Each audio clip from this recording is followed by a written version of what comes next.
আসসালামু আলাইকুম ওয়া রাহমাতুল্লাহ। সরকার গঠন করার উদ্দেশ্যটা কি? আপনারা কি জানেন?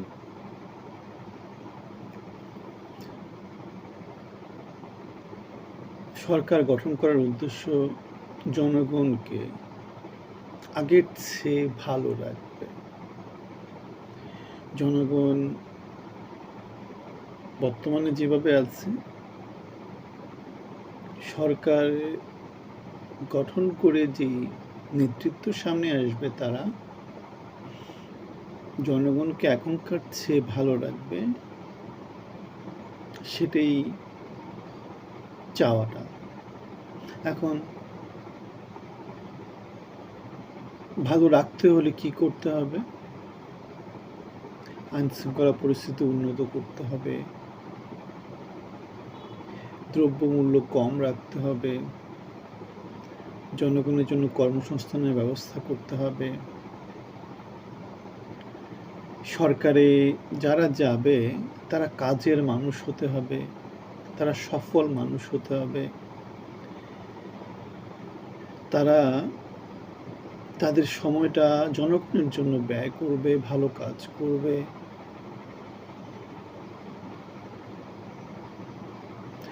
আমরা ত্রয়োদশ জাতীয় সংসদ নির্বাচনের মধ্য দিয়ে ইউনূস পরবর্তী একটা সরকার পেয়েছে। এর আগে হাসিনা 17 বছর শাসন করেছে। যারাই সরকারে এসেছে, হাসিনা অথবা ইউনূস, তারা তাদের মতো করে চেষ্টা করেছে জনগণকে ভালো রাখার জন্য। এখন জনগণ কি ভালো ছিল কিনা, জনগণ সেটা বিচার করবে। হাসিনার সময় কোনো রকম আন্দোলন ছিল না, মব তব তেমন করে ছিল না, বিরোধী মত প্রচন্ড রকম করে দমন করা হয়েছিল। 17 বছরের ফ্যাসিজম ছিল। তার কিছু নেতা কর্মী হাজার হাজার কোটি টাকা নানা জায়গা থেকে মেরে দিয়েছিল 17 বছরের যে শাসন, সে শাসনে।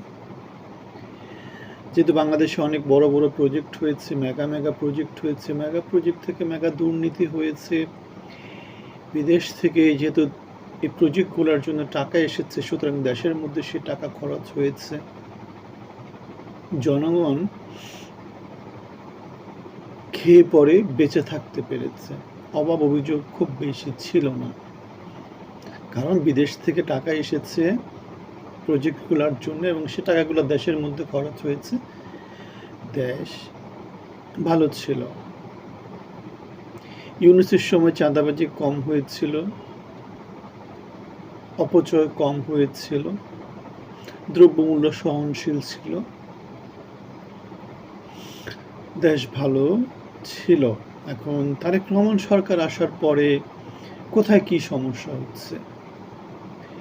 তারেক রহমান সরকার আসার পরে যেটা হচ্ছে, আমাদের তো আগের মতো আর মেগা প্রজেক্ট খুব বেশি নয়। মেগা প্রজেক্টের জন্য মেগা টাকা পয়সা বিদেশ থেকে আসছে না, যার ফলে জনগণের হাতে এখন টাকা পয়সা নাই। জনগণ প্রচণ্ড রকমভাবে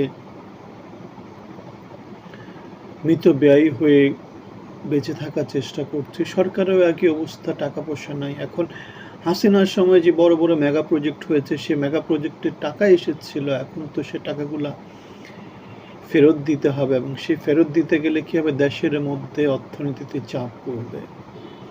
এখন হাসিনার যে টাকাগুলো, যেগুলো সে ঋণ নিয়েছিল, সেগুলো যে ফেরত দিতে হবে, সেগুলো তো টাকায় ফেরত দেওয়া যাবে না, সেগুলো ডলারে ফেরত দিতে হবে। তাহলে ডলারে ফেরত দিতে হলে আমাদের ডলার অর্জন করতে হবে। সেই ডলারটা অর্জন করার উপায়টা কি?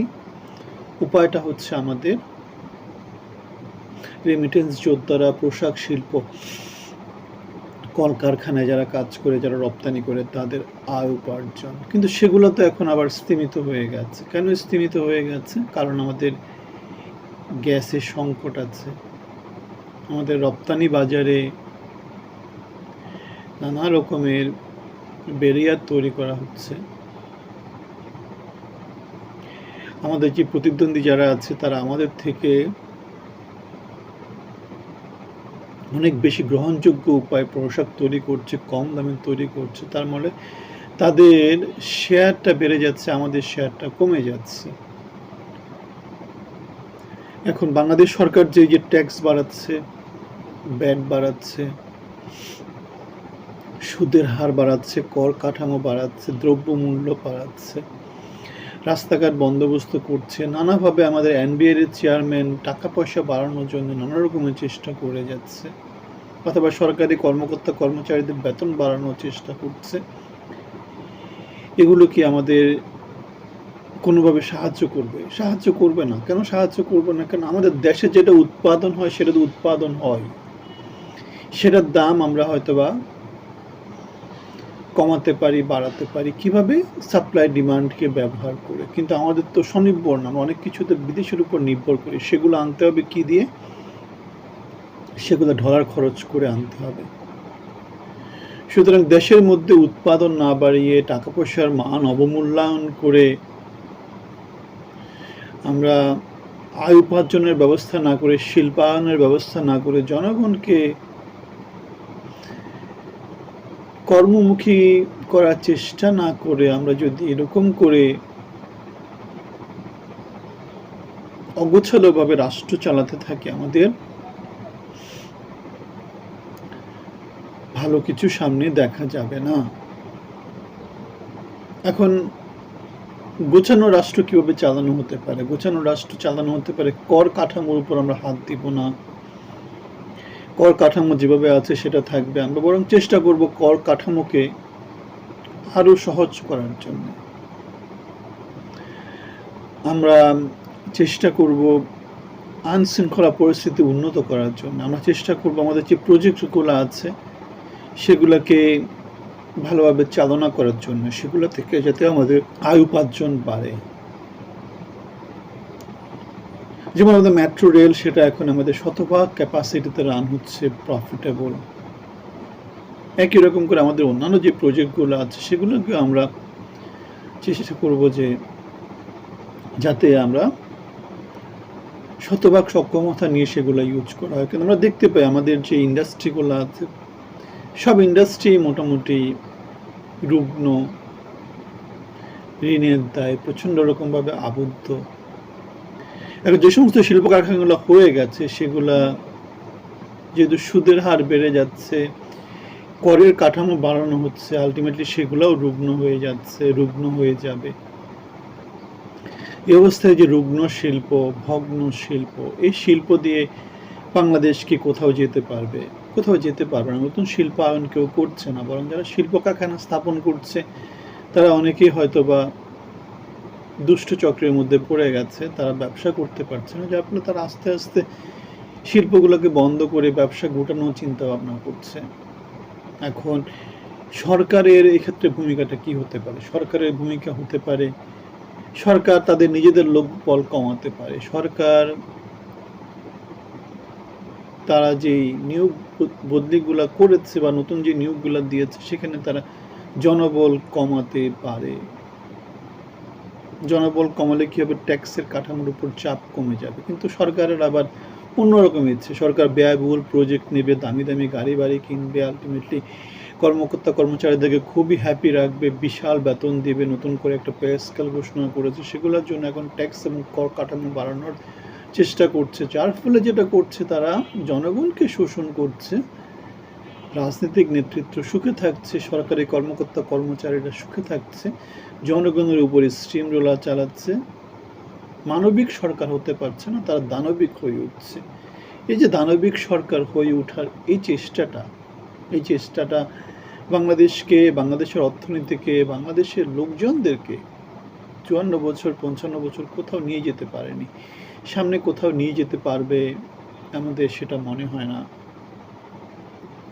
এই অবস্থা দানবিক সরকার থেকে আমরা দেখেছি 17 বছরের হাসিনার যে দানবিক সরকার ছিল, জনগণ বিদ্রোহ করে সেই সরকার থেকে মুক্ত হয়েছিল। এখন বর্তমানে যে দানবিক সরকার যারা হয়ে ওঠার চেষ্টা করছে তাদের কাছ থেকে জনগণ মুক্তি পাবে কিভাবে? এখন তো বিরোধী দল বা বিরোধী মত নাই, জনগণের সংগঠিত হওয়ারও শক্তি নাই, আওয়ামী লীগ নাই দেশে। এখন বিএনপি জামাত যারা আছে তারা নিজেরা কেউ কারোর সাথে লড়াই সংগ্রাম করবে বলে আমাদের মনে হয় না, প্রতিবাদী হবে বলে মনে হয় না, বিরোধী মত থাকবে বলে আমাদের মনে হয় না। সুতরাং বাংলাদেশের জনগণের সামনের দিনগুলা প্রচণ্ড রকমের অশনি সংকেত হিসাবে বাংলাদেশের জনগণের জন্য দেখা দিতে পারে। কেননা বিরোধী মত নাই, বিরোধী গঠনমূলক কোনো সমালোচনা নাই। আলটিমেটলি সরকারের যা মন চাচ্ছে সরকার সেটাই করছে এবং জনগণের উপর সেটা চাপিয়ে দিচ্ছে। আপনাদের মতামত জানাবেন। ভালো থাকবেন। ধন্যবাদ।